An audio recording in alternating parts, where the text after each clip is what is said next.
Hello students, welcome back to accounts learning point. आज हम एक प्रैक्टिकल क्वेश्चन करेंगे रिटायरमेंट और death of a partner chapter का, जिसमें हमें revaluation of assets and liabilities बनाना है। यानी कि हमें रीवैल्यूएशन अकाउंट बनाना है। ABC पार्टनर्स हैं, प्रॉफिट रेशियो उनका 5:3:2 है और ये हमें बैलेंस शीट गिवन है। और कुछ हमारे पास एडजस्टमेंट्स हैं, यानी कि value of assets and liabilities, revaluation of assets and liabilities किया है। जैसे फर्स्ट है, बैड डेट्स जो हैं वो 10,000 रिटर्न ऑफ करने हैं और प्रोविज़न भी बनानी है। यानी कि बैड डेट्स जो राइट ऑफ करने हैं 10,000 और प्रोविज़न बनानी है at the existing rate. But existing rate क्या है वो गिवन नहीं है। An unrecorded creditor of ₹20,000 will be taken in account. यानी कि 20,000 की एक अनरिकॉर्डेड क्रेडिटर है, यानी कि इसमें रिकॉर्डिंग नहीं हुई है। प्रोविज़न जो है लीगल डैमेजेस की फिर 25,000, यानी कि वो भी मेंशन नहीं है। और there is a liability for 15,000 for outstanding salaries. Outstanding salaries की भी लायबिलिटी गिवन नहीं है ऑलरेडी। क्रेडिटर्स जो हैं वो रिड्यूस हो रहे हैं 8,000 से, being a liability not payable, यानी कि 8,000 की जो लायबिलिटी है वो पे नहीं करनी। और स्टॉक भी इंक्रीज बाय 15,000, स्टॉक भी हमें 15,000 से इंक्रीज़ करना है और प्लांट को 1,80,000 तक रखना है। मतलब जो पहले गिवन है यहाँ पर 2 लाख, जिसको रिड्यूस करके 1,80,000 रखना है। ठीक है। तो रीवैल्यूएशन अकाउंट में बेसिकली क्या होता है, revaluation accounts is made for valuation of assets and liabilities, right.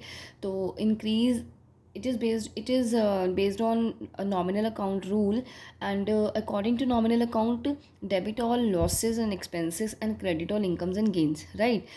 And as you know that when the assets are increasing, that is the income, that is a gain to the firm, and if the liabilities are increasing, that is a loss to the firm, vice versa.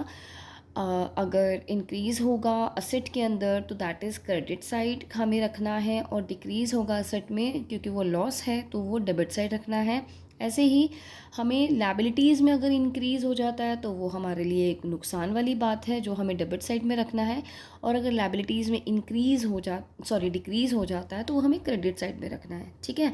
तो हमें इन्हीं चीज़ों को ध्यान में रख के revaluation account बनाना होता है, और इसके अंदर इंक्रीज्ड एंड डिक्रीज्ड की वैल्यू ही लिखी जाती है। यानी कि जितने अमाउंट से वो इंक्रीज़ हो रहा है या जितने अमाउंट से वो डिक्रीज़ हो रहा है उतना ही लिखा जाता है।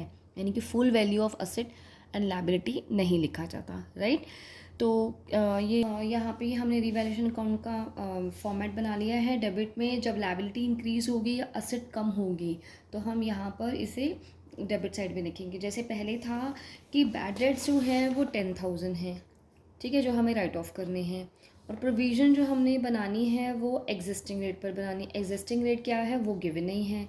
तो 10,000 पहले जो हमने हमारी जो थी वो 9,000, यानी कि 1,000, मतलब इस बैड डेट्स के लिए हमारे पास 9,000 की प्रोविज़न थी तो 1,000 से हमें लॉस हो गया। तो यहाँ हम लिखेंगे 2 बैड डेट्स, क्योंकि हमें 1,000 रुपये से लॉस हो गया। ठीक है। उसके बाद ये कह रहा है कि एग्जिस्टिंग रेट से बनाओ। एग्जिस्टिंग रेट तो गिवन ही नहीं है। तो एग्जिस्टिंग रेट निकालने के लिए हम क्या करेंगे, हम देखेंगे कि 1.5 लाख हमारे पास डेटर्स थे, जिस 1.5 लाख में से 9,000 रुपये थे जो हमने प्रोविज़न बनाई थी। यानी कि 1,50,000 डेटर्स में से 9,000 अगर हम प्रोविज़न बना रहे हैं, तो जैसे हम एक मार्क्स, टोटल मार्क्स में से हम कितने आए उसका परसेंटेज निकालने के लिए हम क्या करते हैं, टोटल 1.5 लाख में से 9,000 प्रोविज़न बना रहे हैं, यानी कि 9,000 हम ऐसा वाला एस्टिमेशन लेके दे रख रहे हैं जिन्होंने हमें पैसे नहीं देने। तो इसका हम इस तरह से परसेंटेज निकाल लेंगे 100 से मल्टीप्लाई करने के बाद, तो ये हमारे पास आ जाएगा 6%। ठीक है। ये 6% क्या हो गई, हमारी एक रेट ऑफ जिससे हमने प्रोविज़न बनानी है। ठीक है।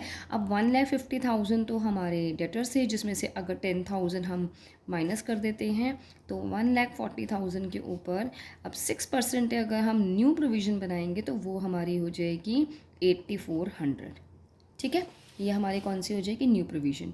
तो एक तरह से 1,000 से जैसे हमारे डेटर्स डिक्रीज़ हो गए थे, बैड डेट्स थे हमारे, हमारा लॉस हो गया था तो वो हमने लिखा। ठीक है। हमारे बैड डेट्स इंक्रीज़ हो गए थे।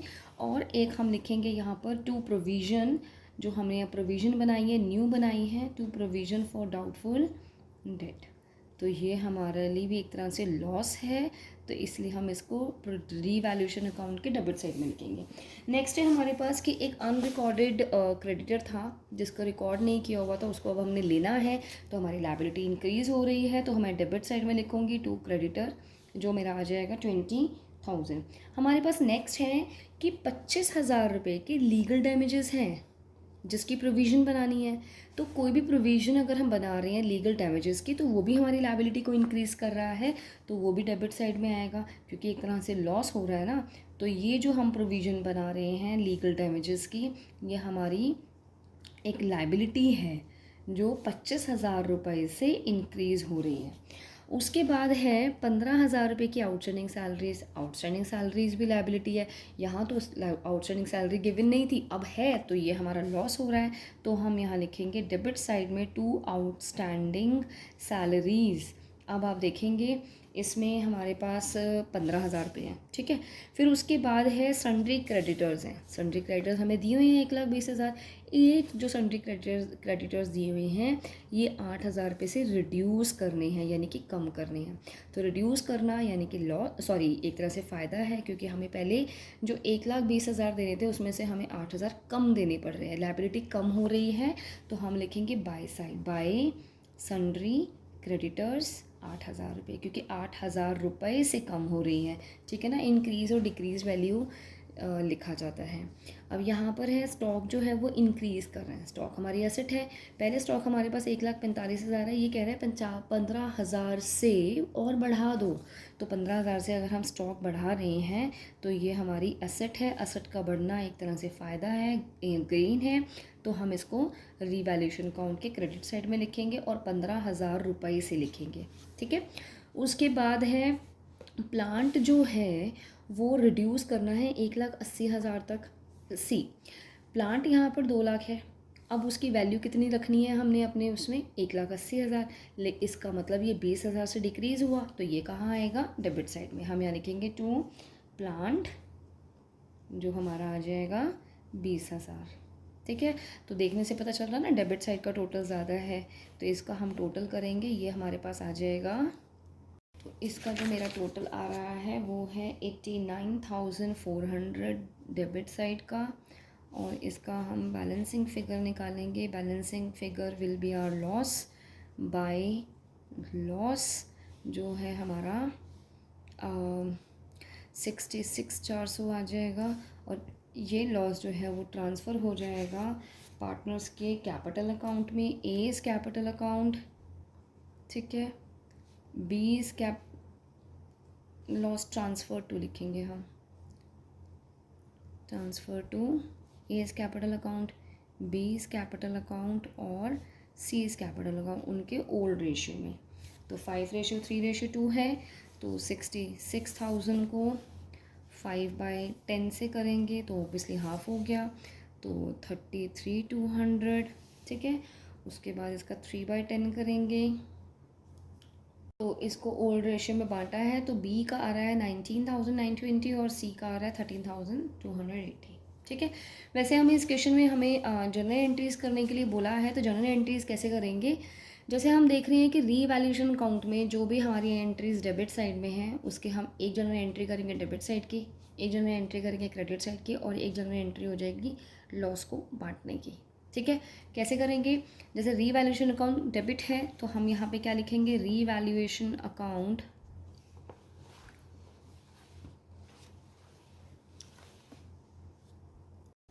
हम इसमें लिखेंगे revaluation account debit to bad debts, ठीक है, to provision for doubtful dates,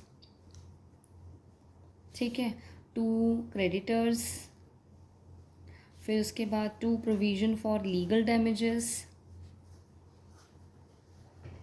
फिर उसके बाद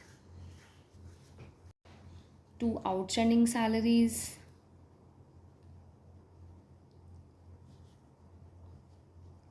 ठीक है, और टू प्लांट।